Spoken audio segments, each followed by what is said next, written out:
Breaking news this Sunday night, mayhem in Mexico. Thousands of Canadian tourists are ordered to take shelter. So there's thick smoke lingering in the air, and it's a bit of an eerie feeling. As violence erupts after the killing of Mexico's most wanted man. Mar-a-Lago shooting, how the Secret Service intercepted a suspect at the president's Florida estate. A memorial in Tumbler Ridge canceled after the victims' families received threats. It's extremely tragic that these families are being victimized again. Plus, hockey heartbreak. We all want the gold, but look, they were the strongest team. The Winter Games end in disappointment on the ice, but still plenty of pride for Team Canada's Olympic run. Global National. Reporting tonight, Jeff Semple. Good evening and thank you for joining us. We begin with breaking news. Canadians in and around Puerto Vallarta in Mexico are being ordered to shelter in place tonight as violence escalates across the region. Fires, explosions, and gunfire are being reported across the popular tourist destination. The Mexican government says roadblocks with burning vehicles have been set up by armed groups, clashing with federal authorities.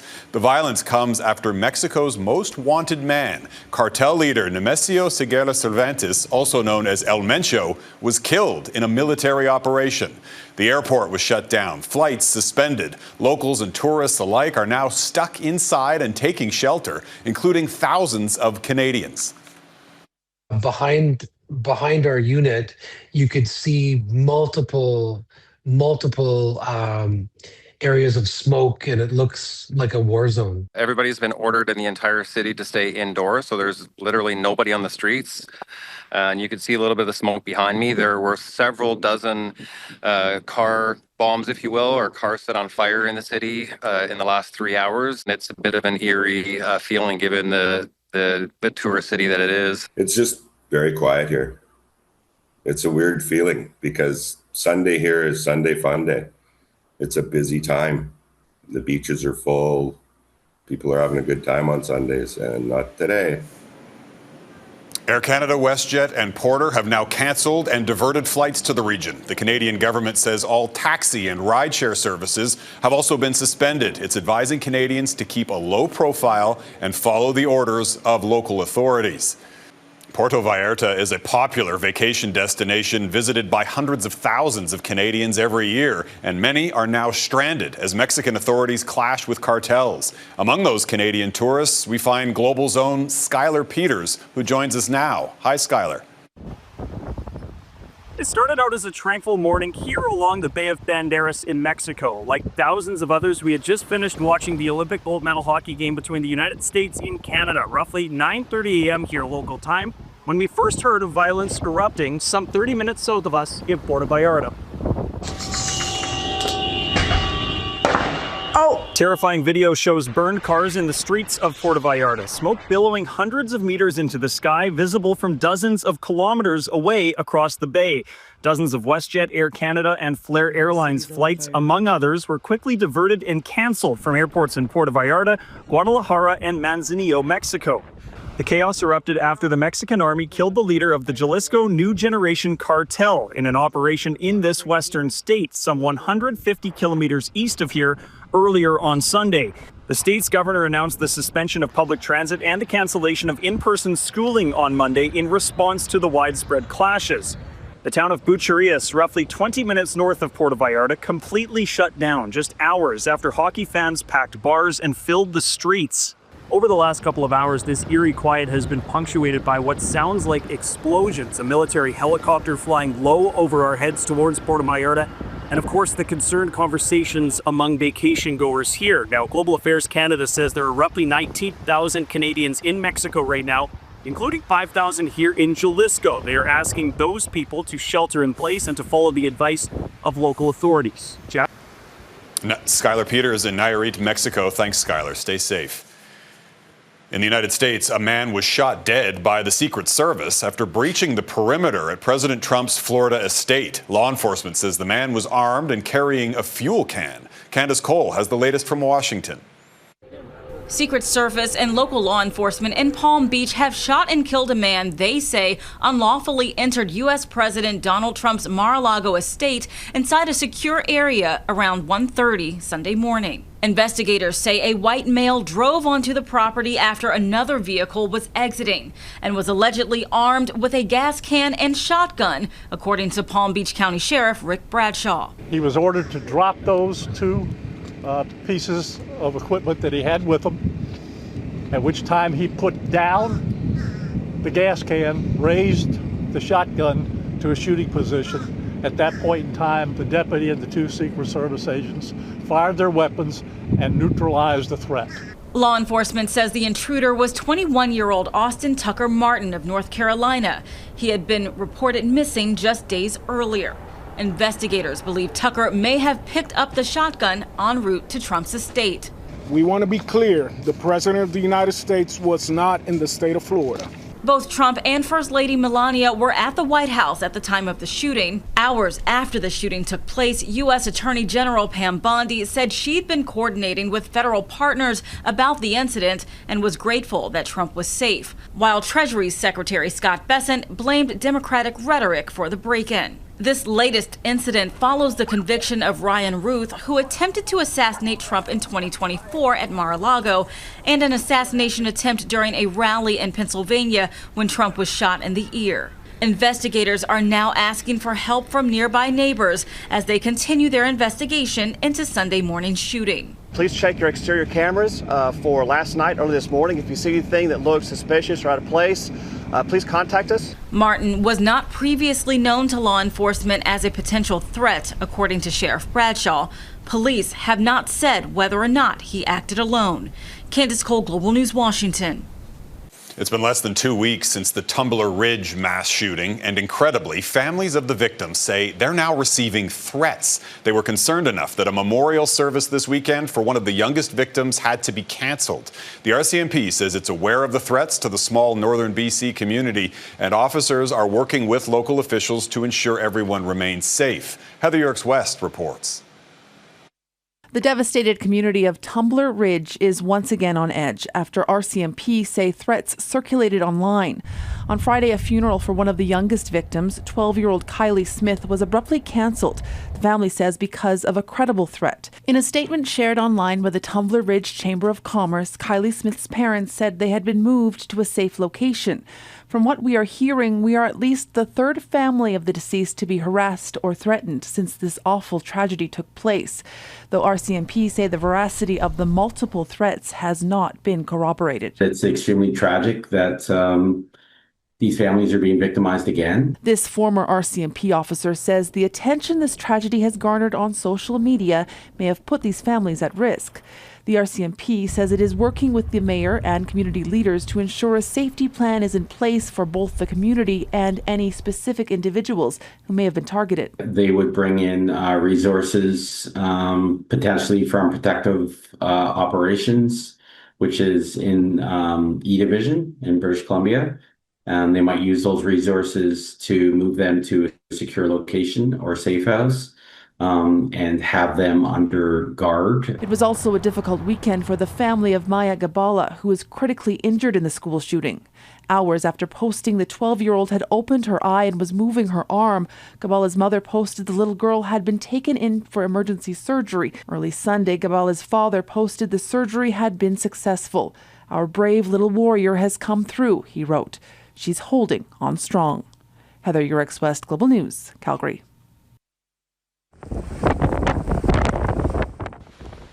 Atlantic Canada is enduring yet another blast of winter. A powerful nor'easter is moving across the region. St. John's, Newfoundland is already seeing heavy snow with up to 15 centimeters expected this evening. Nova Scotia, Prince Edward Island and New Brunswick are also expecting heavy snow. The 25th Winter Olympics are now officially over. Organizers in Italy put on a dramatic closing ceremony in an ancient amphitheater. Canada's athletes were led by flag bearers Valérie Maltais and Stephen Dubois. Our athletes won 21 medals at these Olympics, including 5 gold. Millions of Canadians got up early and gathered in restaurants and bars across the country to watch as Canada won its final medal, a silver in men's hockey. Team USA triumphed in overtime, defeating Canada 2-1. And these are the final medal standings. Norway won 41 medals, including 18 gold. The US and Netherlands were next, while Canada finished in 11th place. Team Canada fell short of its target going into these games, which was to surpass the 26 medals won at the last Winter Games in Beijing. In fact, this is the lowest number of medals for Canada since 2002. The Canadian Olympic Committee, in their closing press conference, appealed for more funding. There is only one solution to this challenge. Core funding for national sports organizations has not increased in 20 years. It needs to. Over the last 17 days, I don't think we can argue that our athletes, that our Canadian athletes, have shown why sport matters.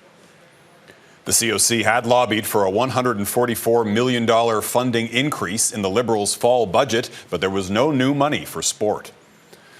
All eyes on Iran coming up. Protests reignite in the streets of Tehran as the U.S. weighs a possible military strike against the regime.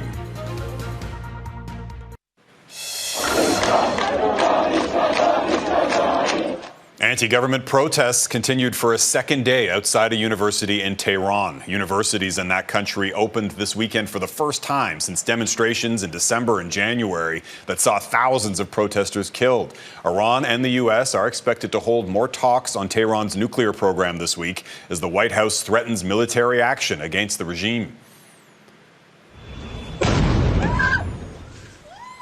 I'll take a look at this video, which captured the moment one of two bombs detonated in the western Ukrainian city of Lviv, far from the front lines. Officials are now calling it a terrorist attack. The blasts killed a 23-year-old police officer and injured 24 others. Police were responding to a call about a break-in at a store when the explosions hit.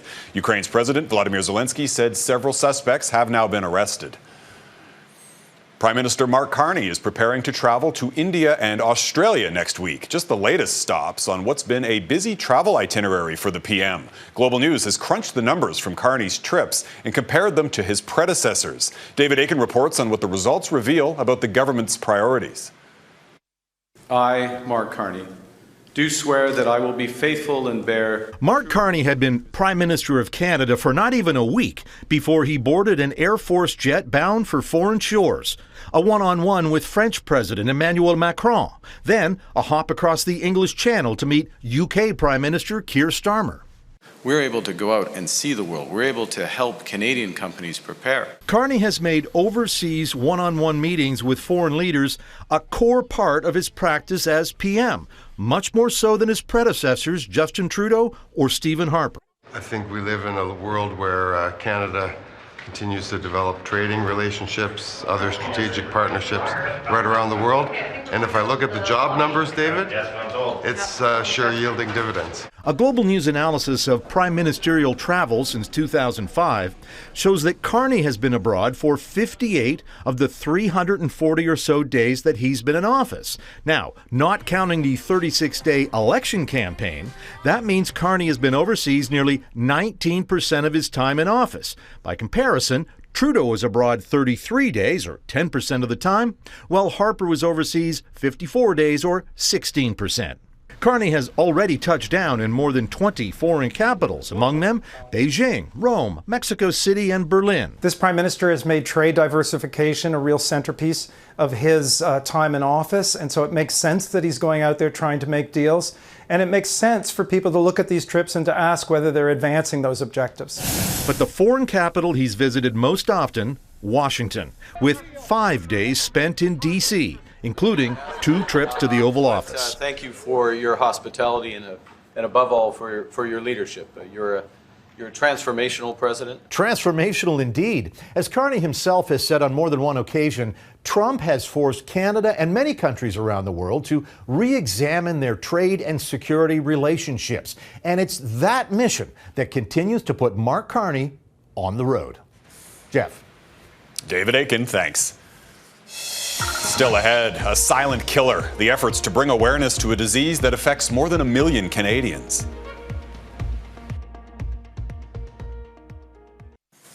More than 1 million Canadians suffer from heart valve disease. Cardiologists warn those numbers are rising, but awareness of the signs and symptoms isn't keeping pace. Quinola reports on an Edmonton woman who's working to change that.